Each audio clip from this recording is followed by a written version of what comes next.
Assalamualaikum warahmatullahi wabarakatuh.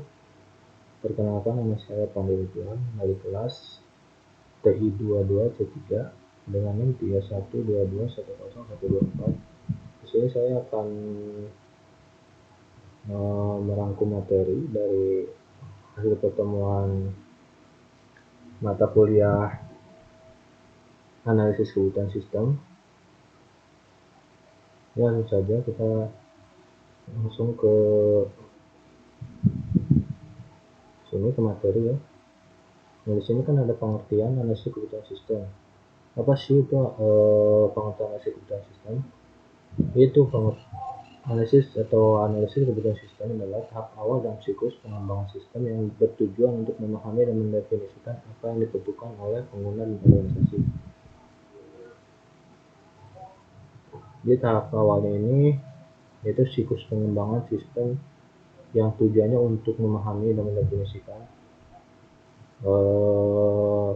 oleh pengguna dan organisasi ya. Yang kedua yaitu ini merupakan fondasi yang kritis untuk kesuksesan pengembangan sistem karena membantu dalam merinci tujuan dan fungsi sistem yang akan dibangun.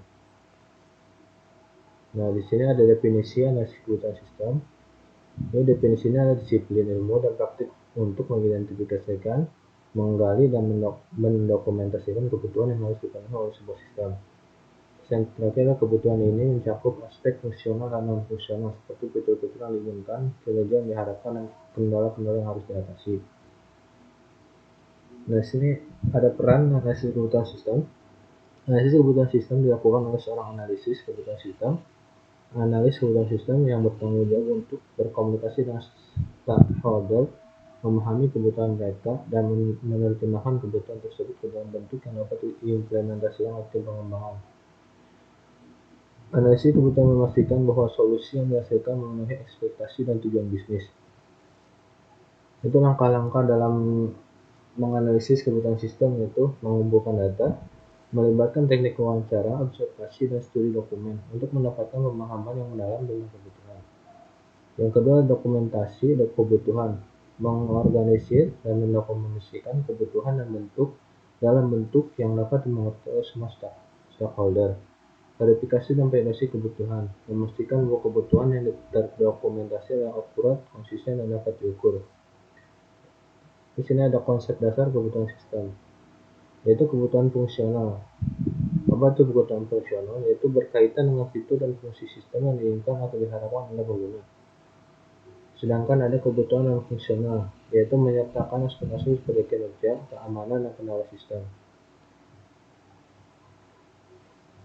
Selanjutnya konsep dasar itu pemahaman kebutuhan sistem memberikan dasar yang kuat untuk pengembangan sistem yang sukses. Analisis kebutuhan yang baik memastikan bahwa sistem yang dibangun tidak hanya memenuhi kebutuhan teknis, tetapi juga mendukung tujuan bisnis dan kebutuhan pengguna.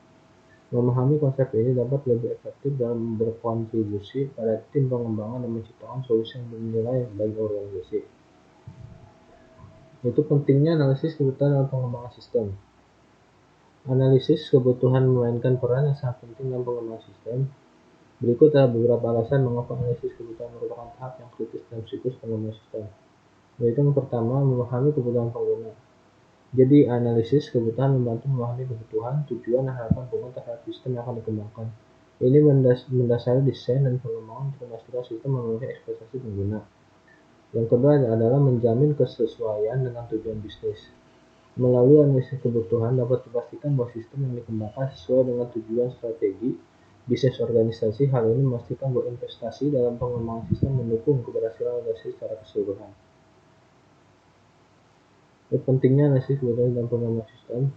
Yang ketiga adalah mencegah kesalahan dan perubahan yang mahal. Mengidentifikasi dan mendokumentasikan kebutuhan dengan baik di awal dapat mencegah perubahan atau kesalahan yang mahal di tahap-tahap selanjutnya. Analisis kebutuhan yang solid membantu mengurangi risiko pengembangan yang tidak efisien. Yang keempat adalah basis untuk perencanaan proyek.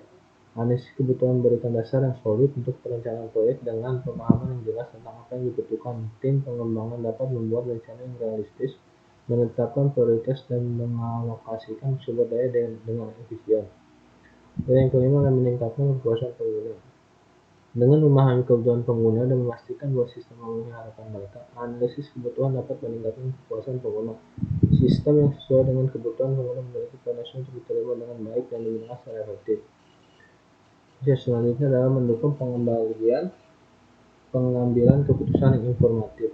Informatif yang diperoleh melalui analisis kebutuhan pengguna memberikan landasan bagi pengambilan keputusan yang lebih informatif. Keputusan desain, pemilihan teknologi, dan strategis pengembangan dapat diambil dengan mempertimbangkan kebutuhan teridentifikasi. Terus yang selanjutnya adalah penting untuk pengembangan iteratif dan adaptif. Dalam pengembangan iteratif dan adaptif, analisis kebutuhan memainkan peran yang lebih kritis. Memahami kebutuhan pada awal iterasi memungkinkan perubahan dan menyesuaikan yang lebih efisien selama pengembangan berlangsung. Yang kedua, memfasilitasi komunikasi stakeholder. Analisis kebutuhan membantu mengkonkretkan ekspektasi dan kebutuhan stakeholder. Ini menciptakan dasar yang kuat untuk komunikasi antara anggota, tim pengembangan, pengguna, dan pemangku kepentingan lainnya. Terus selanjutnya adalah mengurangi risiko proyek. Dengan pemahaman yang mendalam dalam kebutuhan, risiko proyek dapat diidentifikasi dan dikelola lebih baik. Hal ini membantu menghindari kemungkinan kegagalan atau penundaan proyek.